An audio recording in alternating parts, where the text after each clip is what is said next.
the Detroit Lions. A lot of potential is the way I view them right now. Quick recap of 2022. They start the year 1-6, same old Lions, looking at a 5-win season. And then, perhaps a miracle occurred. Over the final 10 games, 8-2, they walloped 3 playoff teams, the Vikings, the Jaguars, and the Giants. And they cap off the season by going into Lambeau Field and ending Aaron Rodgers' career with the Packers in Green Bay when Green Bay had a playoff spot on the line and Detroit had nothing to play for. The Lions, their fans, for the first time in forever, it seems like, have real reason to be excited heading into this season. It's been so many years of eye-bleeding, head-scratching quality football in Detroit. But now there's hope. So here's what I'll say before we kick off our discussion. The time is now in Detroit. There's no Hall of Fame quarterback in Green Bay anymore. The Bears, we're still kind of figuring out who they are. And the Vikings are hanging on by a thread with Kirk Cousins. If you're Detroit, you haven't won the division title since 1993. The number one song at that year was I Will Always Love You by Whitney Houston. That's a good song. It's been 30 years for Detroit. So tell me, Ziggy, is this finally the year that the Lions, for the first time ever, win the NFC North? There's a lot to be excited about with this Lions team, and there's certainly a lot of pressure on them. I think folks aren't paying attention to that because they might be the only team in the NFL that's got an elite offensive play caller as their offensive coordinator. Usually those guys go off and immediately get head jobs, but Ben Johnson is sticking around the Lions one more year with their culture, defensive focus. I'm actually not even sure that Dan Campbell's focused on anything except culture, but they've got their culture head coach. Great culture, though. Great culture. Oh, great. No, I'm not criticizing him. I'm just saying that this is the year where they really need to make a splash. And there's a lot of reasons to be optimistic, right? I mean, their offense last year was unstoppable as the year went on. They've only added more talent with guys like Jamar Gibbs. Jameson Williams, after his 6-game suspension, is going to be ready to play. I'm not too worried about that. Jared Goff keeps getting better. Ben Johnson gets a full offseason. The Achilles heel for this team, though, the thing you have to worry about is the defense. Aaron Glenn running it back, and the defense was consistently the problem with this team. They were dead last in total defense. They were 28th in points allowed. But they've added a lot of talent, right? They got Cam Sutton, CJ Gardner-Johnson, and Brian Branch out of Alabama to help with the defense. Jack Campbell is coming in too. Yep.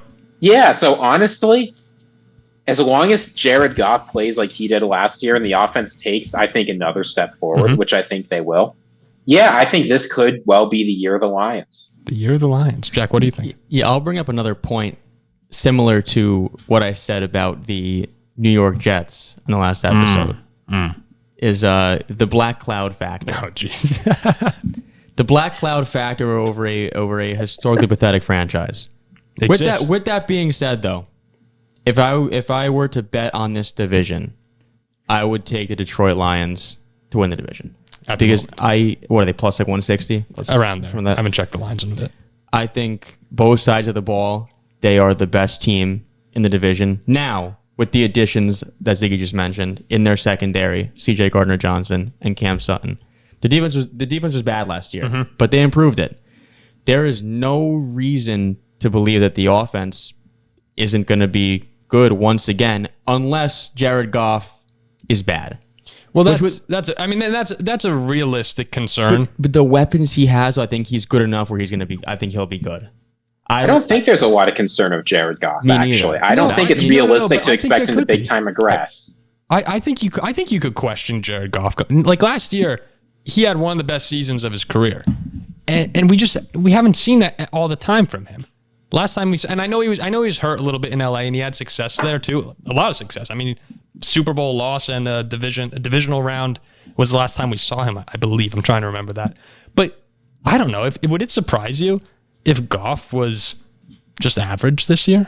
But yes. I think that with the weapons he has, I think he's set up in a very good situation. I guess. Jahmyr Gibbs is exciting as a running back coming in. He has Amon-Ra. St. Brown, Marvin Jones, Jameson Williams. I think Marvin Jones is okay.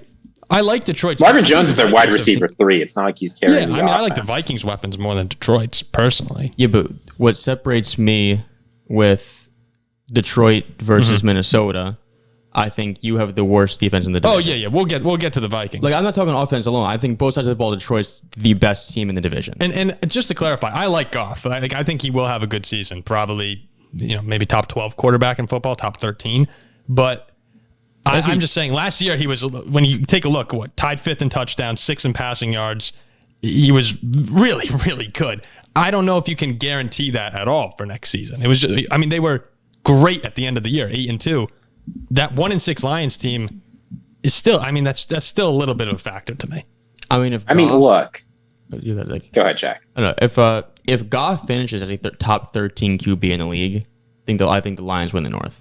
And they should have been a playoff team last year. If they had gotten in over Seattle or Green Bay, they were more of a concern to San Francisco than either of the other two teams. I'm looking more at the Lions based off the last 10 games. 10 games as opposed to the first 7. No, and that's what we should do. We shouldn't focus too much. I'm just saying little concern for Goff. Now, one more thing about the defense. Yeah.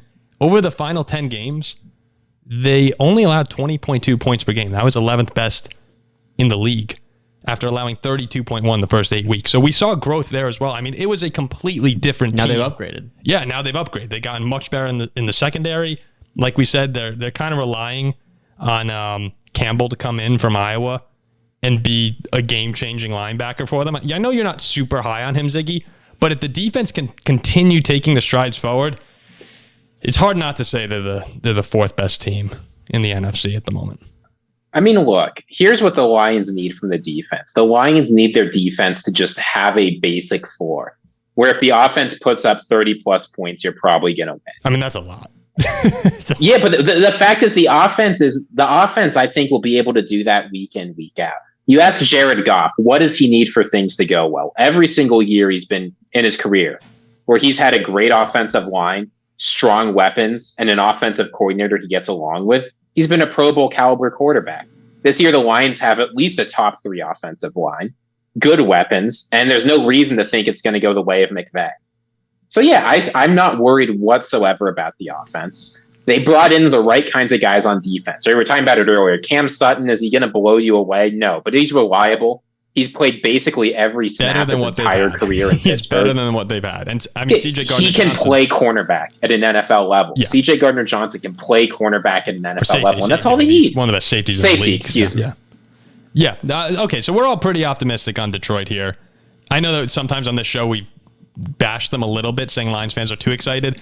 They are a very good team, and they are ascending upward right now. I could also see a world.